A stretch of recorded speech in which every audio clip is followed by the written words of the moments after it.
Libo-libo na namang mga kababayan natin ang nakabahagi sa isinagawang lingap pamamahayag ng Iglesia ni Cristo ngayong araw. Isinagawa ito sa lungsod ng Pasay na pinangunahan ng mga miyembro ng Iglesia ni Cristo sa distrito ng Metro Manila South.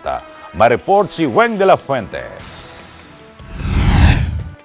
Umapaw ang Cuneta Astrodome sa Pasay City maging ang katabi nitong Pasay City Sports Complex at kahabaan ng Libertad Street sa isinagawang lingap pamamahayag ng Iglesia ni Cristo sa Pasay City. Nilahukan ito ng 50 lokal at 6 na extension na bumubuo sa Metro Manila South District ng Iglesia ni Cristo. Sa panguna ni kapatid na Israel Flores, District Minister ng Metro Manila South, aktibong nakiisa ang mga INC members sa nasasakupang distrito. Sa lahat ng mga kapatid sa Metro Manila South, hindi na namin sila dapat pasalamatan sapagkat alam nilang ito'y kabanalan. Napakaligaya ng puso ng bawat kapatid ngayon sa loob ng Iglesia ni Cristo basta nagpasya ang ating namamahala na huwag nating titigilan ang pamamahayag, ang totoo linggo-linggo sa bawat lokal, sa buong mundo, sa diyang isinasagawa ang ganitong pamamahayag. Bagamat itinuturing na maunlad at may kaya ang mga tagahilagang Metro Manila dahil sa pagiging sentro ng komersyo, hindi pa rin anya maikakaila ang mukha ng kahirapan sa ibang mga kababayan. Kaya't bilang pakikiisa sa programang inilunsad ng tagapamahalang pangkalatan ang kapatid na Eduardo V. Manalo na lubanan ang kahirapan, namahagi rin ang tulong sa mga mahihirap nating mga kababayan sa nasabing aktibidad. Naisip namin marami ring mga mahihirap tayo na mga kababayan na nakapaligid sa mga squatters, sa iba't ibang lugar dito sa Metro Manila South. Kaya yayamang naaalaala ng pamamahala na labanan ang kahirapan.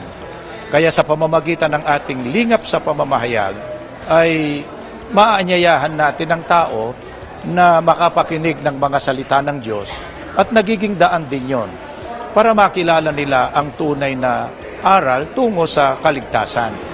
At pagkatapos ay natutulungan din naman natin sila maging sa bagay na material sa pamamagitan ng pagkakalob sa kanila ng kaunting alaala. Ipinagpasalamat naman ito ng ilang mga nabiyayaan. Ilang mga kaibigan, makakilala para mapasama dahil maganda naman ang pakay nito, lalo na yung pamamahayag. Pinangunahan ng kapatid na Glicerio Santos Jr., General Auditor ng Iglesia ni Cristo, ang bahaging espiritual ng aktibidad. Tulad ng dati ay inalaw din ang mga panauhin sa pamagitan ng live performances. Isa si Jong Hilario sa nakibahagi sa nasabing programa.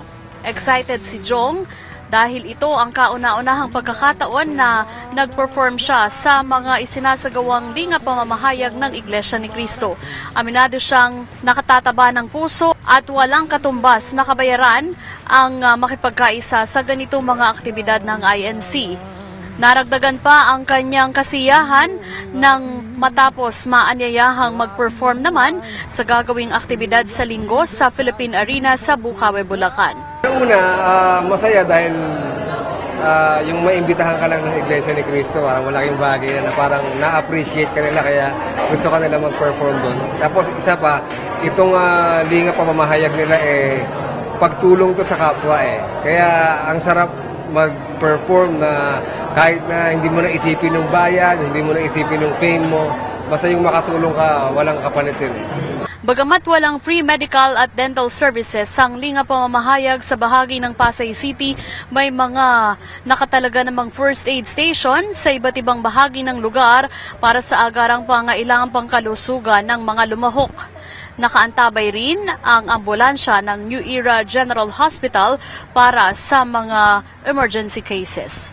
Para sa Eagle News, Weng de la Fuente, I'm 1 with 25.